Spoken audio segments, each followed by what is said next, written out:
ओम शांति। आज हम एक विकार के बारे में बात करने जा रहे हैं, वो है मोह। मोह एक ऐसा विकार है, अगर कहा जाए तो जीते जी शायद हम किसी भी विकार से मुक्ति हासिल कर सकते हैं, लेकिन मोह एक ऐसा विकार माना गया है कि मृत्यु के बाद भी क्या किसी आत्मा की गति हो सकती है। इसको बताने के लिए मैं एक कहानी सुनाने जा रही हूँ। किसी नौजवान के घर एक सन्यासी आता है और वो उसकी बहुत सेवा करता है। सन्यासी बहुत प्रसन्न होता है और उसको कहता है कि मैं तुम्हें मुक्ति दे सकता हूँ। तो वो नौजवान नहीं मानता, कहता है कि अभी तो मेरी शादी भी नहीं हुई, तो अभी मुक्ति लेकर मैं क्या करूँगा। तो सन्यासी उस पर बहुत खुश होता है, कहता है कोई बात नहीं, मैं फिर आऊँगा।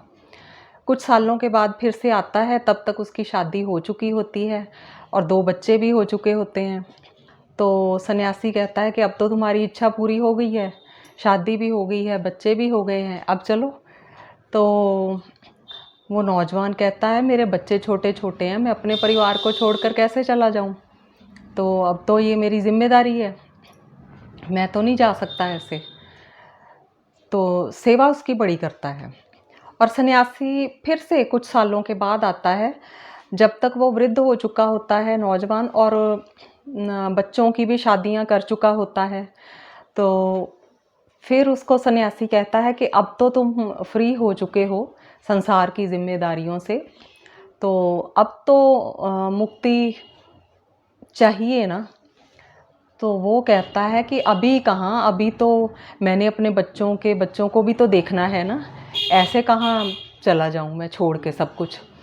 तो मोह जितना ज़्यादा दिखाया है, और उसके बाद फिर से दिखाया है कि उसकी मृत्यु हो जाती है। जैसे कुदरती जैसे होनी होती है, हो जाती है। और सन्यासी आता है कुछ सालों के बाद, उसको पता चलता है कि उसकी मृत्यु तो हो चुकी है।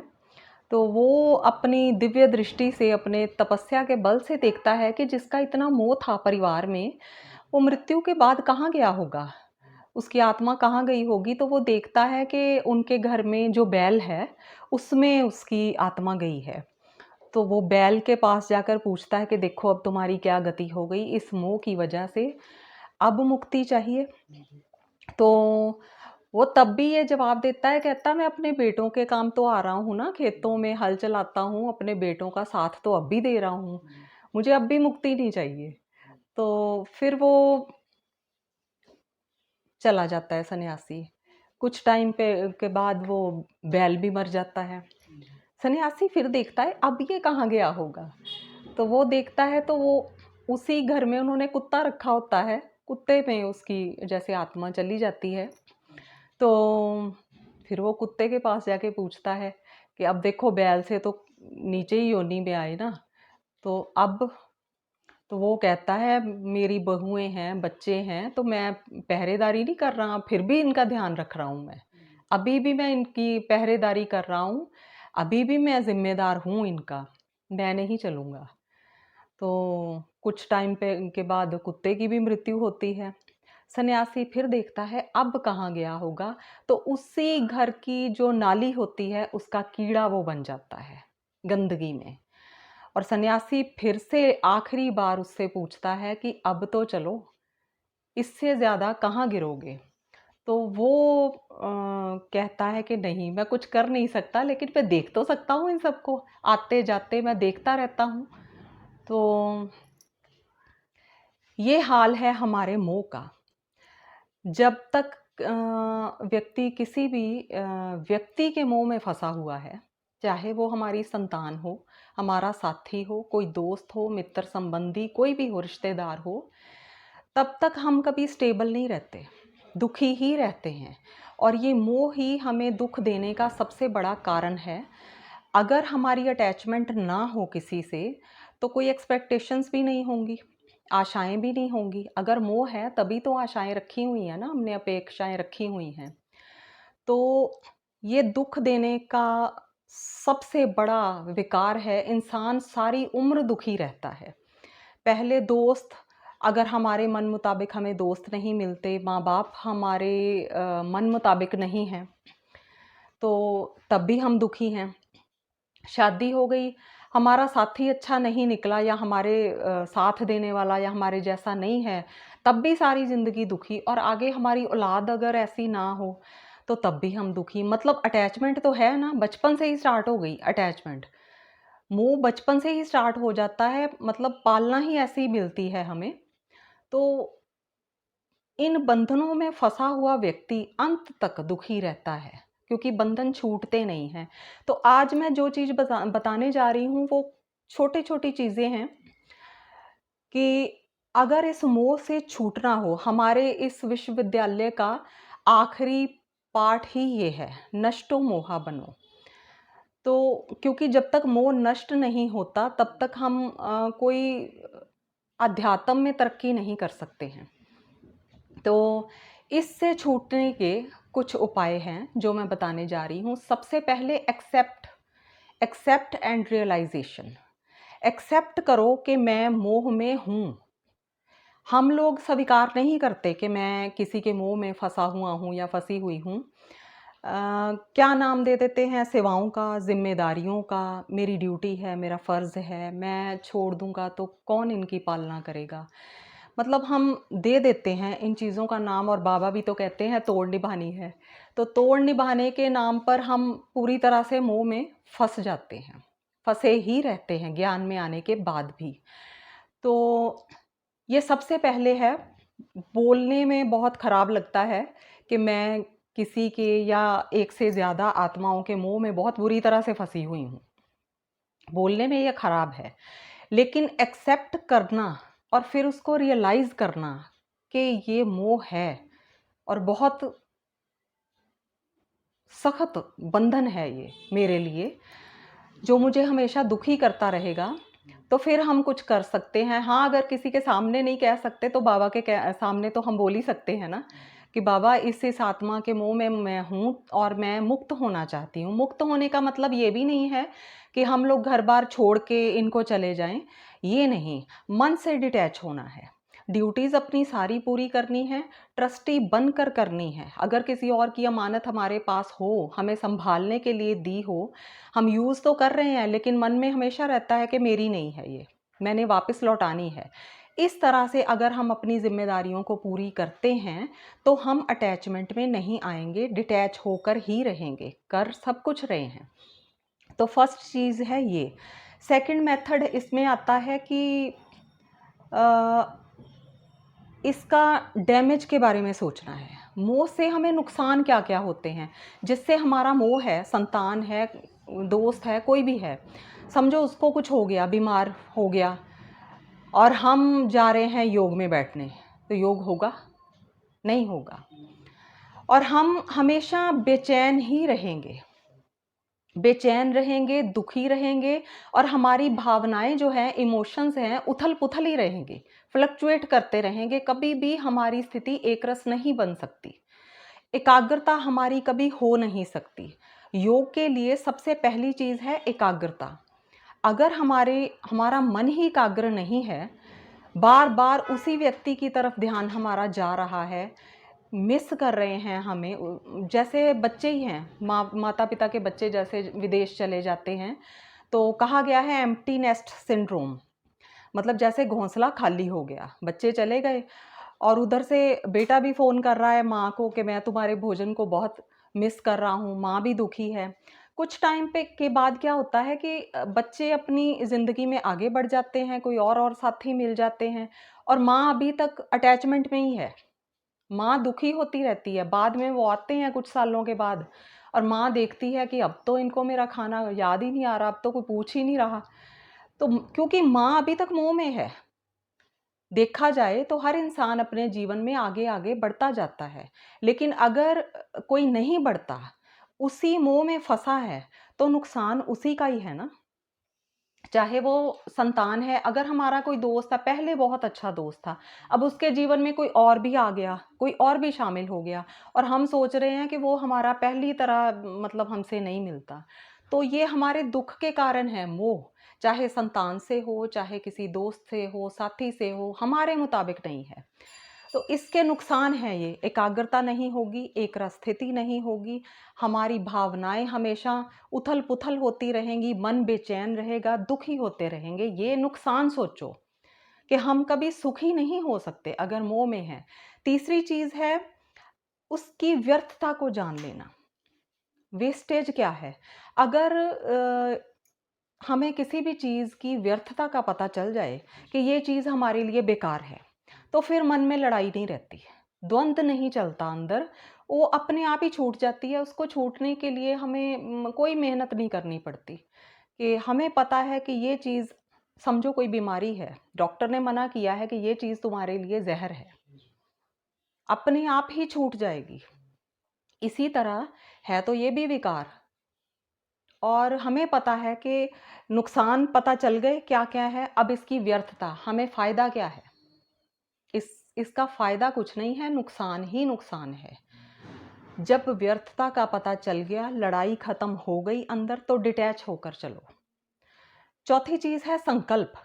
हमें पता चल गया, सब कुछ पता चल गया, उसके बाद है मन में एक दृढ़ संकल्प लेना है कि मैंने इस मोह बंधन से छूटना है। संकल्प करना बहुत ज़रूरी है, और वो भी दृढ़ संकल्प। संकल्प के बिना कुछ नहीं होगा। अगर ठीक है ऐसे ही चलते जा रहे हैं, कोई बात नहीं, देखेंगे, तो नहीं होगा। संकल्प। उसके बाद है प्लानिंग। संकल्प तो कर लिया लेकिन प्लानिंग नहीं की। प्लानिंग करनी पड़ेगी कि मुझे इस मोह बंधन से छूटना है, परे होना है, तो मैंने डिटैच होना है, मन से डिटैच होना है। मुझे इसके लिए क्या-क्या प्लानिंग करनी चाहिए? मुझे अपने आप को कहाँ तक रिज़र्व करना चाहिए? मेरा अपना दायरा कहाँ तक होना चाहिए उस आत्मा के साथ? चाहे वो हमारी संतान ही क्यों ना हो, क्योंकि पेरेंट्स का मोह बहुत ज़्यादा होता है, संतान में ख़ास करके। तो वहाँ पर भी एक स्पेस रख देनी चाहिए। जितना हम समझा सकते हैं समझा लो, लेकिन ऐसे भी नहीं कि बच्चे हमारी नहीं मान रहे तो फिर छोड़ देना चाहिए। उनका भी तो अपना भाग्य है ना, हम लिख नहीं सकते उनका भाग्य। तो फिर आती है अगली चीज़ है नो। जहाँ पर नो होना चाहिए, वहाँ नो करना सीखना भी है। हम किसी को मिस कर रहे हैं, कोई भी है, बार-बार मैसेज करेंगे, मिस करेंगे, फ़ोन कॉल्स करेंगे, मीटिंग करने का करेंगे, इन सब बातों में no. No phone call, no meeting, no message, no email, no relationship. मन से रिलेशनशिप नहीं। ऐसे नहीं कि सांसारिक भी त्याग देना है अगर हमारा रिलेशन है, लेकिन मन से नहीं। इन चीज़ों में नो होनी चाहिए, अपने अंदर नो होनी चाहिए। जब तक अंदर नो नहीं, अंदर यस ही है, ये मेरा है, तब तक भी कुछ नहीं हो सकता।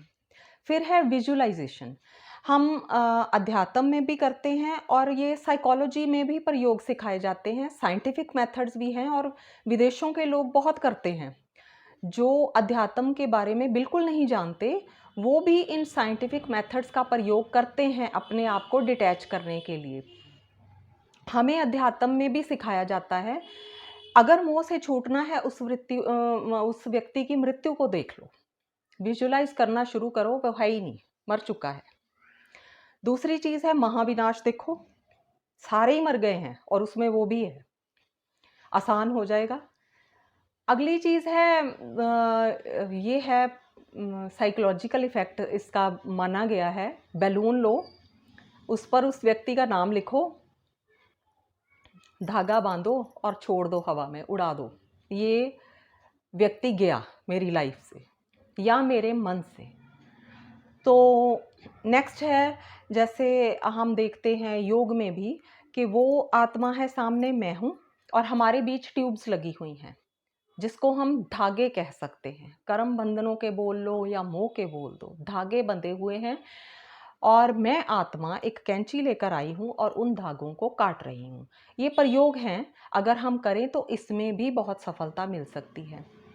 अब ये प्रयोग थे, ये फिर भी कुछ नेगेटिव हैं, किसी को मार दिया या कुछ भी कर दिया। 3 ऐसे मेथड्स हैं जो बहुत पॉजिटिव हैं।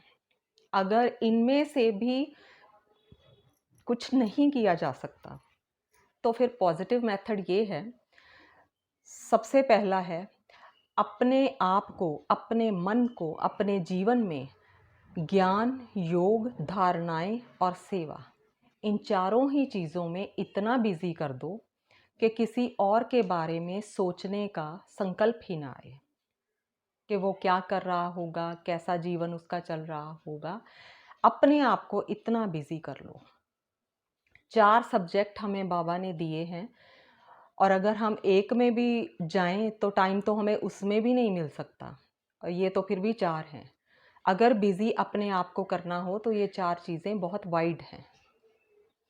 दूसरी चीज़ है,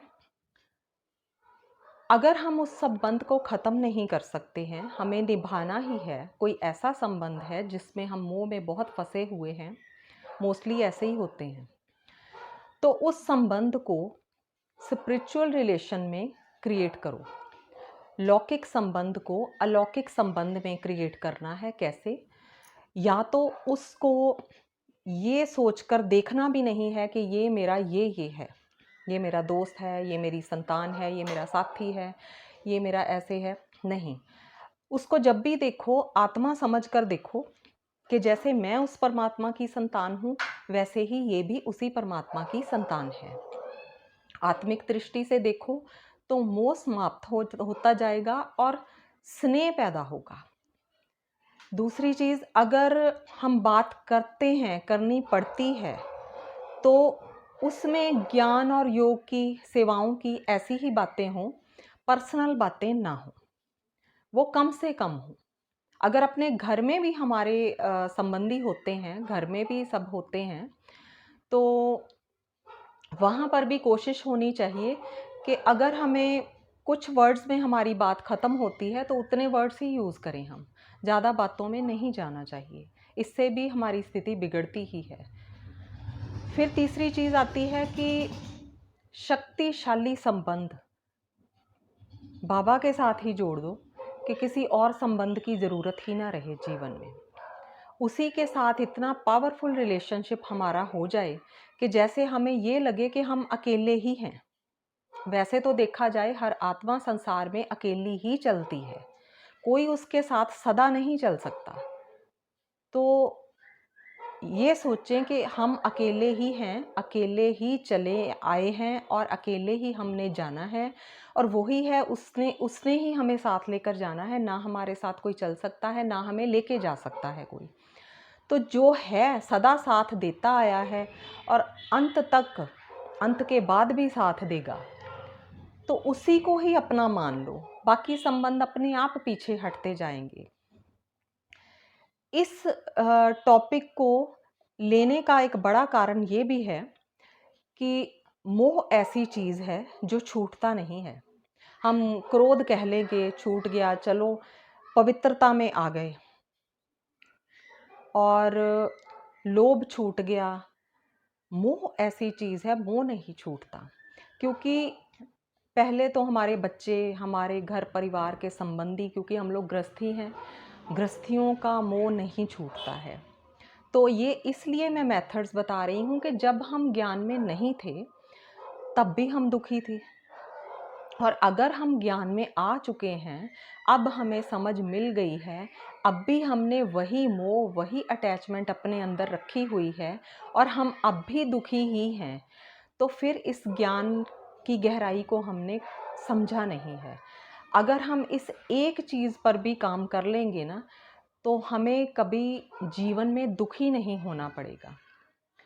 तो ये चीज़ है, जैसे जैसे हम ज्ञान, ये चीज़ें ऐसी हैं, ज्ञान, योग, धारणाएं या सेवाएं, अगर कोई सेवा करो तो मन में अपने आप ही खुशी इतनी पैदा हो जाती है कि पता ही नहीं चलता किस बात की खुशी है। ठीक है, ज्ञान की गहराई में उतरो, समझो अचानक ही हम ज्ञान का कुछ डिस्कशन कर रहे हैं किसी के साथ, और हमें अचानक ही कोई पॉइंट ऐसा समझ में आ गया डीप, वो इतनी अंदर खुशी होगी, किस बात की खुशी तब भी समझ में नहीं आएगा। और ज्ञान का हम जितना जितना गहरा चिंतन करते हैं, एक तो हमारा योग पावरफुल होता जाता है, हमारी एकाग्रता ऑटोमेटिकली बढ़ती जाती है, और एक सबसे बड़ी बात, जो मैंने अपने जीवन में महसूस की है, हम मोह कहते हैं अंधा होता है। किसी में भी हो, मोह अंधा ही माना गया है, क्योंकि जो भी सामने है, संतान हो, कोई भी हो, हमें उसकी कमी कमज़ोरी कभी दिखाई नहीं देती उस आत्मा की। लेकिन जैसे-जैसे हम ज्ञान की गहराई में जाते हैं, वो जैसे एक-एक परत ओपन होती जाती है, एक-एक चेहरे से, हमें क्लियर नज़र आने लगता है कि ये आत्मा मेरी नहीं बन सकती, इसने अपने हिसाब से ही चलना है। तो मैं भी क्यों मोह में फँसती जाऊँ और दुखी होती जाऊँ? तो हम भी अपना एक स्पेस लेकर चलते हैं, स्पेस देकर चलते हैं। दूसरे को भी स्पेस दे देते हैं, अपने आप को भी दायरे में रख लेते हैं। चाहे कोई भी संबंध हो, तो ड्यूटीज़ पूरी कर रहे हैं, बस, इससे ज़्यादा कुछ नहीं। तो हम इस बंधन से, ये ही बंधन है जो, क्योंकि हम रहते ही उनके साथ हैं जिनके साथ हमारा मोह होता है। तो ये चीज़ ज्ञान का मनन चिंतन, इस चीज़ से हमें बहुत हद तक, जैसे कहते हैं ना बाबा बुद्धि का ताला खोल लो, तो यहाँ से ताला खुलता है। जैसे-जैसे हम सोचते हैं, डिस्कस करते हैं, पढ़ते हैं, पढ़ के छोड़ नहीं देना। उसको डिस्कस करो, उसको सोचो कि क्यों कहा गया ऐसे। तो ये एक-एक जैसे परत ओपन होती है ब्रेन के अंदर, अपने आप ही वो चेहरे, जैसे कोई नकाब उतर रहा होता है किसी के चेहरे से, तब हमें दिखता है, अच्छा हमने तो ऐसे समझा था, ये ऐसे था। वो ऐसे नहीं हुआ, वो पर्सन चेंज नहीं हुआ, हम चेंज हो गए हैं। वो तो ऐसे ही चल रहा है, लेकिन हमें पहले ये परखना नहीं आया कि उसके अंदर ये कमज़ोरी है। हम उसको गुण ही समझ रहे थे, क्योंकि हम मोह में फँसे हुए थे। तो ये चीज़ें हमें हेल्प कर रही हैं उस मोह से बाहर निकलने में। तो इस पर थोड़ा-सा भी काम कर लिया जाए, तो हम बाबा के बच्चे बने हैं, हम सारे जीवन के लिए सुखी हो सकते हैं, और उस एक परमात्मा से कनेक्शन हमारा इतनी आसानी से जुड़ जाएगा, जैसे वो कभी हमसे दूर था ही नहीं। ओम शांति।